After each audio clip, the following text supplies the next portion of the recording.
Welcome to Talking Heads on USA Global TV, starring the one and only wonderful Dr. JACALYN. It's a prestigious place where world-class influencers and experts meet, and where you'll find the most trusted advisors and coaches for all things in life and business. Visit usaglobaltv.com to sign up for our newsletter, get the value you need, and be first in line to learn about events and giveaways and other valuable content. Connect with us. Email Dr. JACALYN at usaglobaltv.com to talk about how you can become part of USA Global TV. That's USA Global TV, where the doctor is always in. Hello and welcome to USA Global TV and Radio. I'm Dr. JACALYN KERBECK. I'm the founder, president, and chief listening officer here at our network, where we have 29 live broadcasts each and every week. Our show today is The Corner Bookstore, where we feature and spotlight authors from all over the world. My co-host and good friend Diann BOEHM has the day off today, but we've got a super fantastic guest who's going to share with us how we can change the world one story at a time. Let us welcome Natasha Deen. Welcome.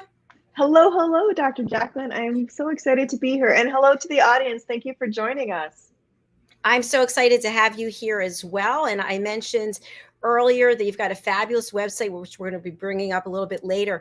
But there's so many dimensions to you. And just speaking to you backstage about your pets, and also I understand you love a good cup of tea, and obviously you are a phenomenal writing instructor. Tell us a little bit about what it is that inspires you to write. Oh, that's a great question, because the truth is I'm never inspired to write. I mix up letters and numbers, and I'm a terrible speller, and writing is incredibly tough for me. I think writing is tough for a lot of us. Right? The idea in our head, but getting it on the page, and then getting it to make sense on the page, then getting it to make sense in somebody else's head, right? It's this very cool sort of like literary magic trick, right? Everything that's in here is not going to be in here, but it's hard work. So it's never inspired to write for me. It's more the joy of storytelling, and my background is in psychology. And it was learning how much, like, by nature as human beings, we are storytellers, right? We come into the world and we are like telling ourselves stories, even from the moment when we're still sort of learning language, right? We're telling ourselves stories, and then as we grow, right? I love school. I hate school. I love my boss. I wish my boss would get stuck in the elevator. All of these things in the stories we tell ourselves is what sets ourselves up for trying things, persevering through things, our resiliency, maybe never trying things because we tell ourselves, oh, that'll never be for me, I can't do it, all those kinds of things. So what inspires me to or I guess the better word is motivates me. What motivates me to come into the office and sit for hours and days and years at a time working on a story when it's just fighting for every single word is the idea of making somebody's day better. And the joy of, that feeling when you sit down and you lose yourself in a book, like you forget time, you forget your bus stop, dinner's burning, like all those kinds. The idea of being the person who tells you a story that so engages and captures your heart and your mind, and then at the end of it makes you feel grateful. Like I'm glad I spent time in those pages. I am glad I read this book. That's the motivation. Thank you so much for your transparency and sharing that with us. And when you think about the target audience, I know you write for kiddos and young adults as well as adults. Do you feel that a work that is for specifically 5 to 10-year-olds is still relevant for adults as well? Oh, absolutely. When we think about writing for kids and teens, sometimes there's this idea that writing for a younger audience is somehow easier, and it's really not. You're very restricted with word count, vocabulary, and especially with the littles. I mean, for anyone who's writing for small children, you are teaching them how to read. You are teaching them the writing fundamentals. What's a simile? What's a metaphor? All those kinds of things. but the stories, like a good story is a good story. My favorite story, I'm almost 50, my favorite story still remains The Little Engine That Could, which is a picture book, right? But everything about that story lifts me up and inspires me and encourages me. So yeah, absolutely. And the thing that I think is really interesting, so when we look at YA, we think, oh yes, okay, for 12 to 18-year-olds. But the primary readership for young adult novels, and for emerging writers, this is something to keep in mind. The primary readership, the biggest readers for young adult, are adult women. So women in their 20s and 30s are the main consumers of young adult fiction. And when you ask yourself why, I mean, when we think about stories for young people, what are we talking about? We're talking about stories that explore topics of identity and agency and independence and interdependence. And these are always stories that sort of center around, I am bigger than whatever the world is pushing back at me, right? Whatever the obstacles are, I am bigger than that. And I think that's a message, I think, for all of us, no matter our age. And I think that's why adults are still particularly drawn to stories for young people. I absolutely love your passion, Natasha. Your whole face lights up, and I can just see that positive energy pouring out of you. Thank you. And I am kind of a chatterbox with it, so. No, it's good. It's perfect. And you mentioned backstage about your pets. Tell our audience about your comment you shared about your pets. Oh, that when I'm not writing, I spend an inordinate amount of time trying to convince my pets that I'm the boss of the house. And to date, my friends, I have never won once. Not once. Not once. They think I'm adorable, but no. Tell us about your pets. What do you have? We have a 15-year-old cat. He's a Norwegian forest cat named Remus, named after the Roman emperor, not the Harry Potter character. And an 8-year-old Siberian Husky, German Shepherd, and Australian Sheepdog mix named Gracie. And they are just, I mean, this is the joy when you work from home, and this is the joy of being a writer, is that your coworkers are your furry buddies. And they are amazing, by the way, timekeepers. They know exactly when snack time is. They know exactly when lunchtime is. They know exactly when nap time is. And they are very good about keeping me on that particular schedule to make sure I don't. So I've never missed a snack. I've never missed a cookie in my life, thanks to my partners there in crime. I love it. And for people who are on the radio, they can't see that you have a beautiful book cover behind you. Can you please bring that to light, the forefront, so we can see it? Sure. So this is my latest YA novel, and it's called The Signs and Wonders of Tuna, Rashad. And it's all about an aspiring screenwriter who has the summer to win over her crush, and also to help her brother move through his grief after losing his spouse. And she's got to do it all by the end of summer. And because Tuna is Caribbean, Guyanese specifically, she adheres to the ancestors' teachings, which is that our ancestors watch over us, and they send us signs and omens to let us know that they are there watching and protecting us and engaged with us and loving us, even though they're not with us physically. So the fun part of the book is Tuna sort of searching out for these signs and getting help from her ancestors, including some particularly crotchety aunts that she's not quite sure want her success, but she's hoping for it. I love it. We do have a comment from someone on Facebook. Our fur babies are our muses too.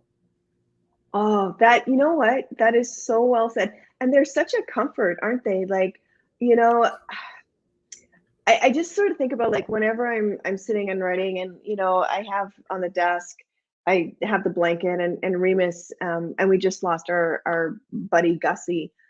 He was also 15.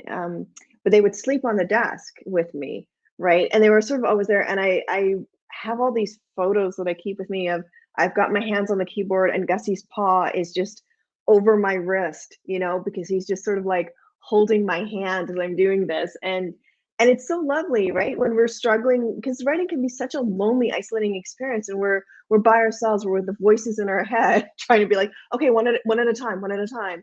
And there are our dudes just sort of hanging with us and not saying a word, but just like keeping us company. And it's so lovely and it's so encouraging. And yeah, absolutely, it is musical, because definitely for me, it definitely keeps me in my chair, because if I get up and move, they move with me. And when they sleep, they look so like gosh darn cute. I don't want to disturb them. So I sit there going, okay, I'm really frustrated, but I'm going to keep doing this, you know? So cute. We also have a follow-up comment. Love the theme of the book. So we don't know who you are, Facebook user. If you want to put your name down, that would be great. And if not, we understand that as well. So, Natasha, how important is the cover to draw someone in? You know what? It's important. I mean, some of my favorite books, and I won't name them because I don't ever want to sound like I'm taking a hit at the covers. But some of my favorite books have the world's worst covers on them, where I just think, why? Why did you do this to this amazing story? But yeah, covers, because they give us a sense of what is between these pages and what might be going on. And you know, when you think of like mystery or thriller, and like the dark sort of broody covers, you know, where or the horror ones, you can just sort of, you just look at the picture and you know, the hair on the back of your neck starts prickling up. And I'm so grateful because Tuna is with Running Press Kids, and her counterpart, which is in the Key of Nira Ghani, which came out in 2019, was also with them, and they've just done such a beautiful job with the covers. Like you've seen the Tuna cover, and then Nira is both in hardcover and paperback. And this is the paperback, and it's these lovely little details, right? Like the cutout of her trumpet matching, you know, being basically the background of the cover. And I think covers are they're what catches our eye, right? We go in and then we delve into the pages of the book. But I also give love to bad covers, because that is not the story's fault. So I will always even read the back, right? Because we do not judge books by their cover. So Yes, well said. And it's Ann O'Connell. Hi, Ann. Nice to have you with us. The reason why your picture isn't showing up, because she wrote that, is because you're probably in a private Facebook group, Dr. JACALYN's Health and Wellness, and you have to give permission for them to show your picture. So there you have it. So, Natasha, for people who are new authors, they're not published yet, they want to be published. What are your thoughts about hiring someone to do the cover art, as opposed to maybe going to one of these websites where you can get a cover for $5 or $7? Does it really matter? What are your thoughts? I think it matters. I don't know very much about the $5 covers, but my immediate thought is you're going to get what you pay for. A graphic designer, like someone who's going to design your cover for you, I think, and you know what, maybe costs have changed. You know, the last time I was doing it, I think it was about $250 to $500, depending on who it was you were using. But their work is going to speak for itself. It's going to look really sharp, really clean. It's going to look professional. It's going to look beautiful. And if you're going to take the route of self-publishing over the route of traditional publishing, you know, you are now in both routes, you are your business of one, right? And you need to have a business head, and you need to understand what the expenses are. And so if you're going to do the self-publishing route, invest in a really good book cover artist, invest in a really good editor, like invest in that, because you know, even if you're thinking to yourself, well, I've got this background and I'm a really good writer and I know grammar. Yes, but you're also deeply connected to your story. So there's no objectivity. I mean, we like to think we are, but we're not. So a professional editor is a person who's going to come in, they're going to read it sort of cold and point out all the soft spots that your book is going to need. Maybe there's a deepening of character, maybe the plot needs to be tightened, but you know that, you know, and again, I'm guessing on prices, but you know, from what I'm thinking is like $300 to $600 for a professional editor. Better to spend the money, get it from them, work on your craft, polish that manuscript, than to send it out into the world and get like a stream of really bad reviews or people saying, I don't know what the story's about, you lost me, because that's, you know, for all the money that people spend on marketing and promotion, at the end of the day, one of the biggest sort of like sales pitches, sales things that we can do is write a really, really good book, because word of mouth counts, right? And we know this. We know this because we have people who say to us, oh, have you read this book lately? Or, oh my gosh, you've got to read this book. Or, oh, gross, that book is on the New York Times. Like, it's so terrible. And so, you know, those are things that we want to be aware of when we're moving into the world as writers. Great points that you made there. We also have a comment. Great advice on cover design. Thank you so much. You're welcome. So you touched on something I think is so relevant, and as a new author might not even think about this.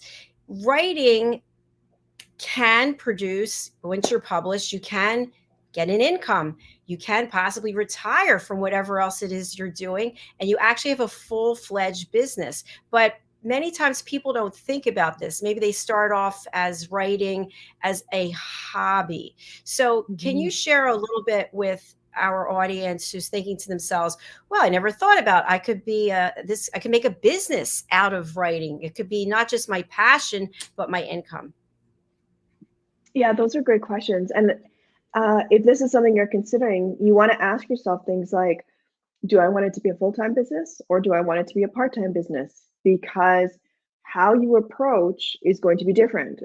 If you're looking to say full-time, then okay, if you're going to make it full-time, what is your time arc on this? How are you going to, you know, manage your expenses in order to make this full-time? So are you going to start, you know, writing in magazines and doing short stories with the view to, like, you know, getting those credits and getting that establishment, and then moving into novel writing? And it's the same, like, you got to think about expenses. You've got to think about the expenses right now. Luckily, you know, everything is digital, so that's really nice. But you know, there's still sometimes where you're gonna have to be printing things off. So even small things like how much are ink cartridges, how about paper, printers, you know, are you going to invest yourself in writing apps like Scrivener or Plotter, you know? How are you going to organize yourself? How are you going to set yourself up for success? And also with these big goals, right? I'm going to write this novel, and it's going to have 300 pages, and by, you know, in a year, I'm going to have this novel written and polished, and, you know, September 1st, 2023, it's going to hit the bookshelves. Wonderful. How are you going to take that very big goal and break it into small, manageable pieces? Are you going to write a page a day? Are you going to write for 15 minutes a day? It's also really important, if you want to set yourself up for success, to be realistic about what your current obligations are. If you're working full time right now in another job, where are you going to find, are you going to get up early and write for half an hour before you start your routine to go to work? Are you going to take your lunch hour instead? Are you going to write for half an hour, you know, after work is done? For me, I found it had to be either at lunchtime or you know, before work started, because at the end of the day, I spent 8 hours staring at a computer and coming home to stare at a computer.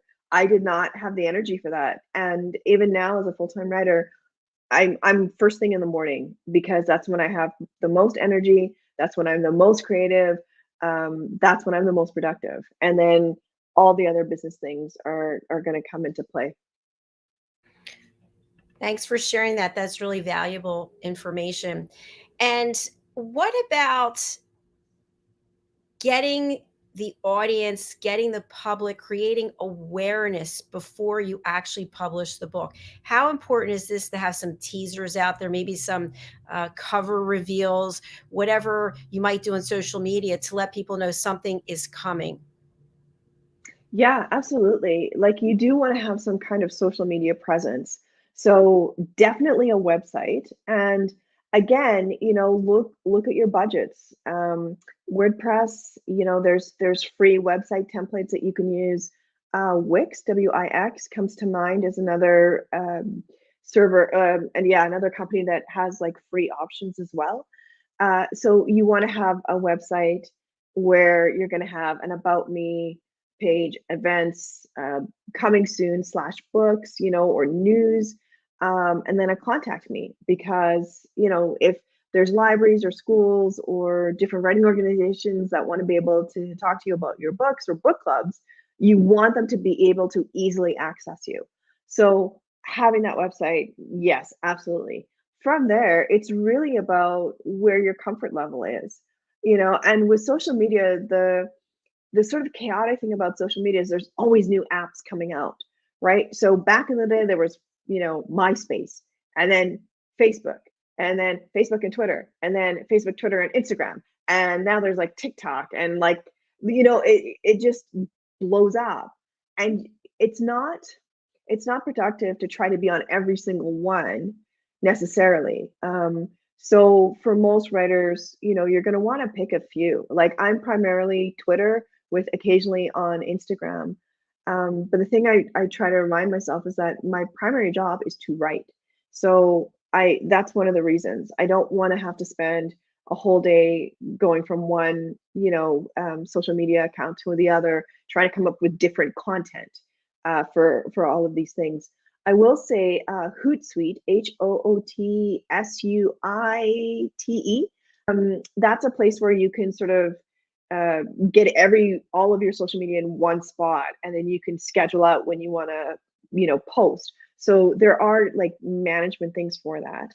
And then work with different bloggers or influencers and look at things like cover reveals, teasers.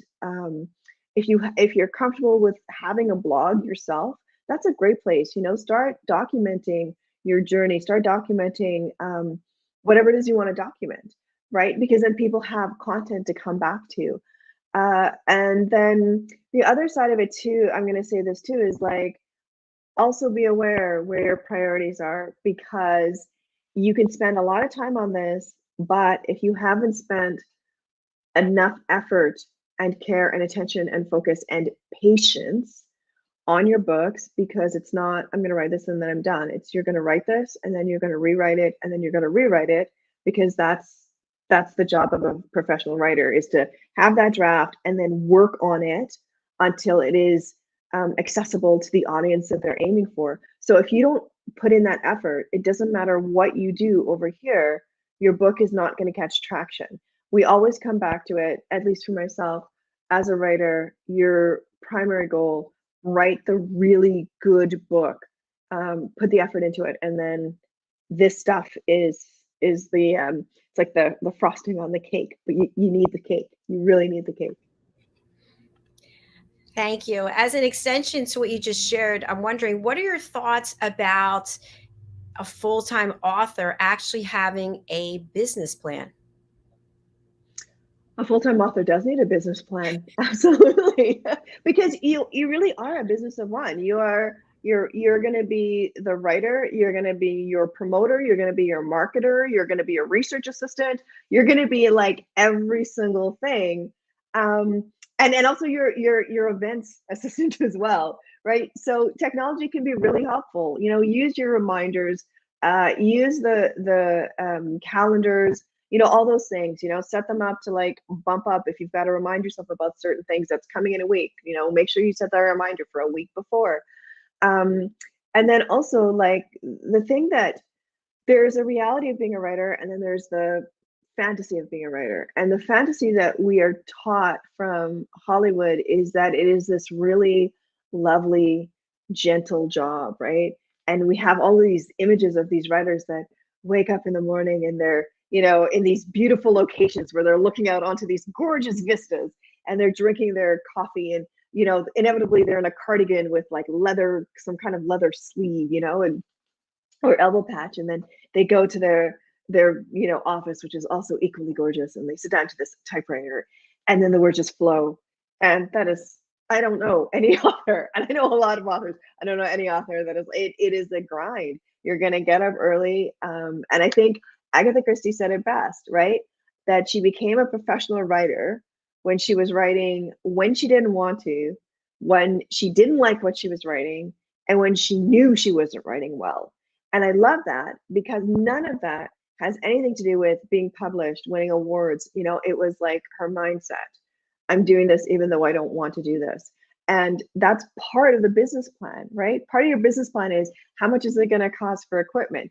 Part of your business plan is, you know, promotions and marketing and planning. I mean, listen, you know, for those of us out there who want to be full-time writers and want to be successful at it, if you are successful at it, you will be asked to attend festivals and to do writing in residences and, you know, visit this organization and go to this place and you know, all of that is going to take time from your writing. So this Hollywood idea that someone's going to sit at their computer and work all day into the late hours is lovely, but it is not realistic. And again, you know, that business plan needs to acknowledge your time, right? So again, be aware of these things and be honest about them, right? Don't set goals that you're going to have to stop sleeping and showering and eating to meet. It's not realistic or kind to yourself.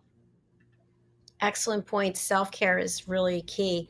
As an author myself, I found that this community of authors is really very supportive. And unlike other industries, when I was in my corporate role, a lot of competition, a lot of backstabbing. Do you ever feel any concern whatsoever? You mentioned, you know, a lot of authors that maybe you'll share a story and someone will take that story and run with it. No. No, because like, listen, there's only so many stories that are out there. They've all been told, right? So I don't worry about that at all because the writer's voice is all about how we view the world, what we think we can accomplish, what we think the world has to offer. You know, our past experiences, our hopes, all of these things come in to how we create characters. How we view the world comes into how we create characters and how we create plot. And you know, in the classes that I teach, so I teach for the University of Toronto's School of Continuing Studies, and I teach an introduction to children's writing. But in those classes and in writing workshops that I do as well, you know, there's always a writing prompt to kind of like start the day. So it's this person that walks into this room and hears these things that happen. And what you find is even if someone is given the same story idea, like a group of people, they're all going to write different stories. Even if we have like two characters who both go into the woods and meet a wolf, it still diverges because that is the joy and the magic of storytelling is that no one ever tells the same story. So no, I don't worry about that at all. I already knew that answer, but I just wanted to put it out there for people who are thinking, well, I don't want to talk to any other authors because I'm not sure what they're going to do with my idea. But you're right. The stories have been told and then they get retold in a different perspective, a different point of view. And that's what really keeps it exciting. So we talked a little bit about your pets. What else is it that you do for your self-care in order to keep yourself going? Oh, that's a great question. Okay, come back because I was gonna say when we were talking, you made a really great point about writers being afraid to interact with other writers, but that's actually part of the business plan, right? Like you want to know other writers, you want to network with other writers because they can be your critique partners. They can help you sort your work before you go and pay that editor the hundreds of dollars to make sure your work is now marketable and saleable. But also the network of your writers are there. They're going to support you. They're going to encourage you. And, you know, the more people you know within the industry, the more business opportunities you can learn about. So you can find out about this contest or this publisher that's looking for this person or this agent who is, you know, looking for this kind of story that, oh my gosh, you just happen to be writing. So it's a really great way to be efficient about getting knowledge from the industry is to have that band of writing siblings. But then to go to your question about self-care, I hilariously, I don't know if it's gonna make sense. I try to treat every day like my birthday. So I try to find little things I can do to celebrate the day, whether and certain things like at the end of the day, I really love milk and cookies before I go to bed. I feel like that's such a treat. Making sure I get 8 hours of sleep, making sure that I'm eating healthy because, you know, when we get to a certain age, sugar and all those things, right? It's not that I don't indulge or have fun, but I'm also cognizant that, you know, 1 glass of wine, cool. 3, I'm going to wake up with a really bad headache tomorrow. So maybe no, right? So yeah, and then, you know, just, yeah, finding those moments to celebrate, finding the moments where I can celebrate my sense of accomplishment, because writing is such a long process, right? And for those of you who may not know, at the point in time you get a contract. So let's say you land a contract today, your book is not going to see the light of day. It's not going to end up on a shelf until 2 years from now. So September 2024 is probably when you're going to see your book on the shelf, because there's all of these books before you, and there's an entire process that has to go in front of you before you see it, which is, again, when you're thinking about what it is you want to do, that goal setting, right? Do you want to be able to get your book out on the shelf in time for Christmas? Then self-publishing. Are you okay waiting for those couple of years? Then yeah, maybe the traditional route. But because it can be such a long haul, I always kind of try to come back to the sense of accomplishment. I wrote when I didn't want to, or look at that, I got the 5 pages in. And then I try to find, again, those ways to like celebrate. So some days it's, you know, I'm staying the whole day in my pajamas because there ain't nobody I got to see. And this is going to be a fun thing for me to do. Or, you know, I'm taking the day and I'm going to like sit down with a giant bowl of popcorn and a lot of chocolate, and I'm going to do nothing but watch, like, you know, British mysteries on PBS and Acorn, and I'm going to, like, you know, nerd out on all of it. So I try, you know, for all those things. And then in the big moments, of course, we celebrate, but it's always trying to celebrate ourselves, and it's being flexible, right? Just because today I wrote 1,000 words doesn't mean that tomorrow is going to be a day where I can write 1,000 words. Tomorrow might be a day that's really ends up being really administratively heavy. So let me adjust my goals accordingly, because that is a way we self-care for ourselves, right? Don't hold ourselves to like that one standard, because that's gonna break, right? The flexibility is what's gonna get us through. I'm loving this. The pajamas, watching whatever you want, eating the cookies and drinking the milk. It sounds I know, it's fabulous. like, is it Friday yet? Is it? Well, Natasha, before we run out of time, I would love to have you read from the 2 books that you referenced there. Would you be able to do that for us? Yes, absolutely. So let's do Tuna. So super quick. So Tuna, so her older brother Robbie lost his husband suddenly. And Robbie is sort of drowning in this grief spiral. And the problem is Robbie's pulling the whole family into it. You know, so you know, they don't have photos of David, his husband. There's no photos. No one talks about David. So the family can't grieve. And in Tuna, what I was trying to explore was the different ways we grieve and the different ways grief can pull us together and push us apart. So this is the, so Robbie has come over for dinner, and you know, Tuna is seeing that her brother is cracking under the sadness, and she desperately wants to help him. So this is chapter 3, and this is how it goes. The movie is more terrible than I imagined, and that's saying a lot, because my whole life is imagination, and my professional career will be about imagination. I sit watching a screenplay that shoves characters into scenarios for the sake of driving the plot forward, and a main character who is so stereotypical and cardboard, she takes my breath away.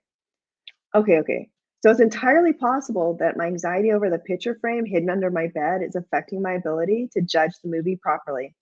And also, I feel bad judging the movie negatively. Screenplays and films are no easy task, but it's someone's dream come true, and I shouldn't be tossing sewage on it. I count down the minutes until the credits roll and spend most of my time thinking about all the things I do to listen and follow the ancestors. Am I honoring my heritage, or is Robbie right? Am I just superstitious? But as I scroll through the mental list, everything seems solidly in the respect your heritage pile. Don't step over people who are sitting on the floor.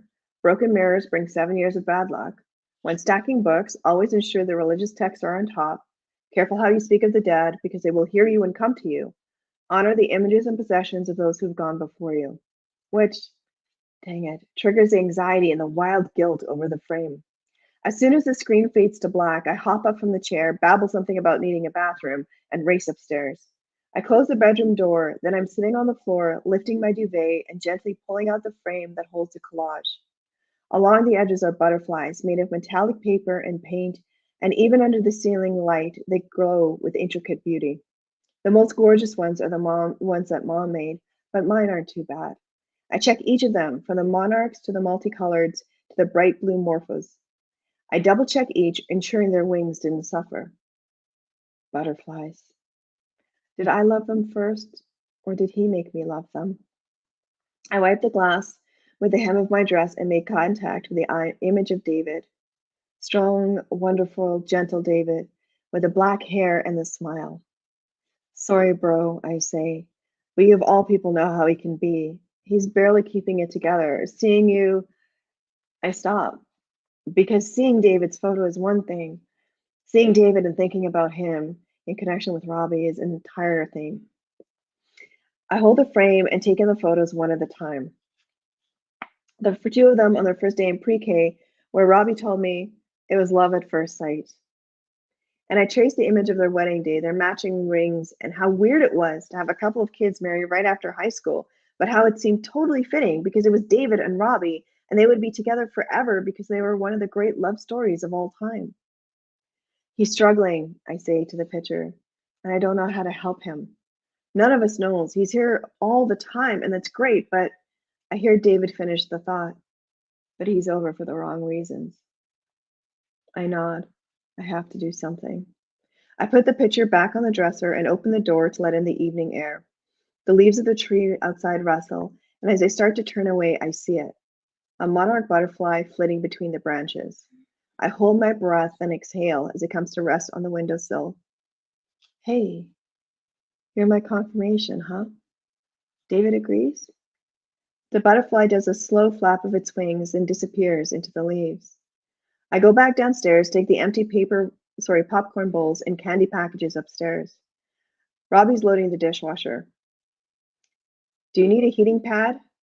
I shift around Mom and hand Dad the candy, and to Robbie, I say, I will give you the rest of Dad's cheesecake if you never again bring up my uterus.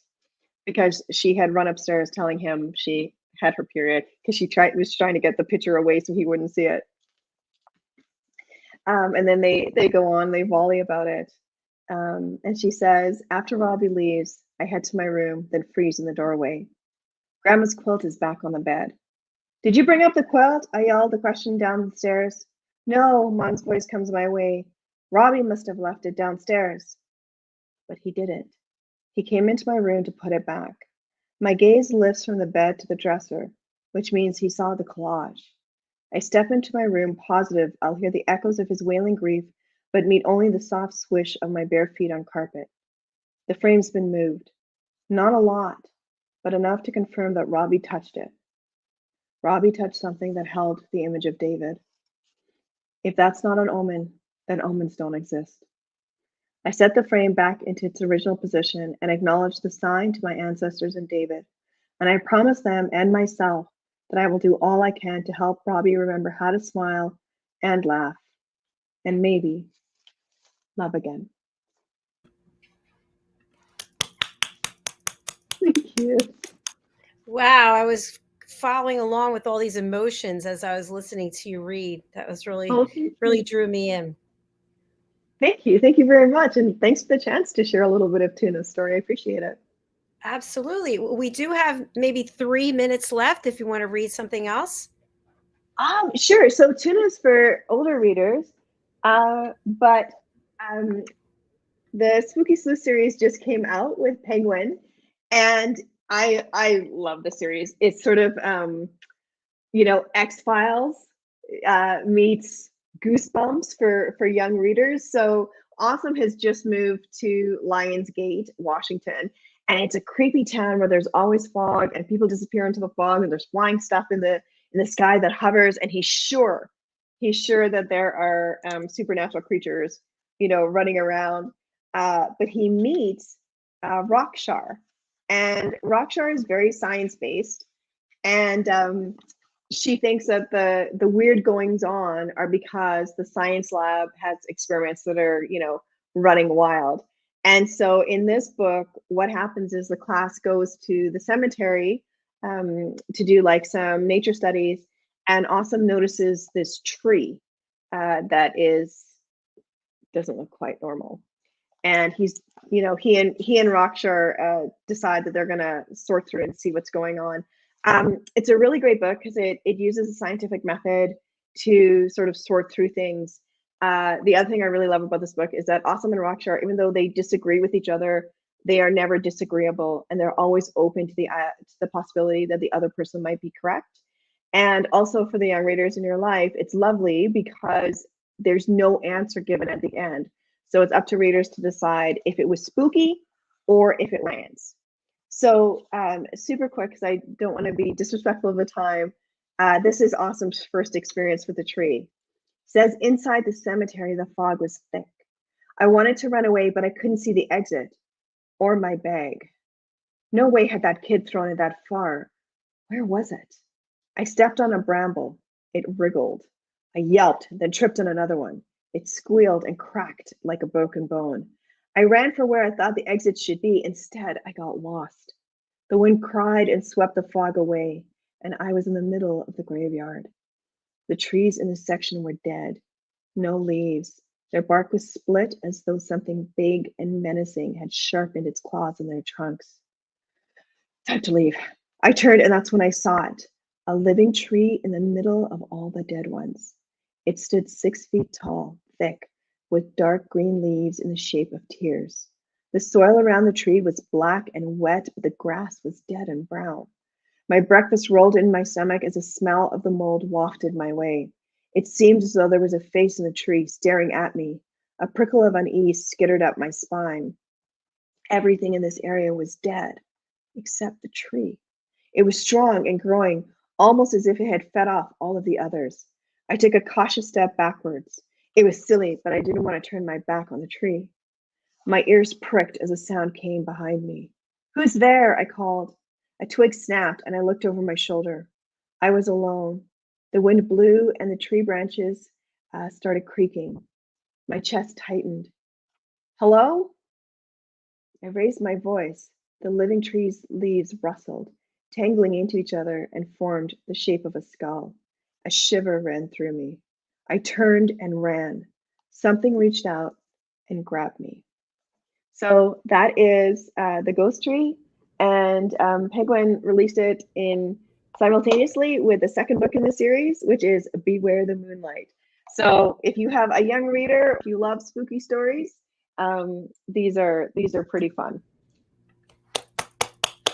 Thank you. Well done. Just in time for Halloween as well. Yeah, exactly. It worked out well. Well, it's been an absolute pleasure meeting you, and I really appreciate what you shared today for our viewers, our listeners, and also for me. And I hope you'll come back and see us again. Would love to. Thank you so much for having me on, and to our audience, thank you for spending time with us as well. This was a lot of fun, and I look forward to the next time.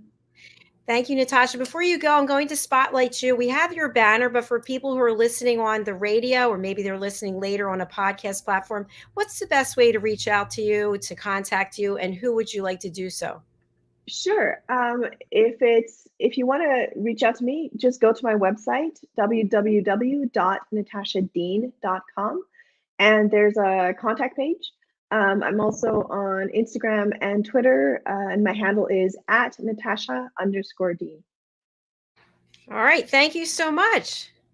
Thank you very much. Have a great day, everyone. See you later. Thank you. Bye.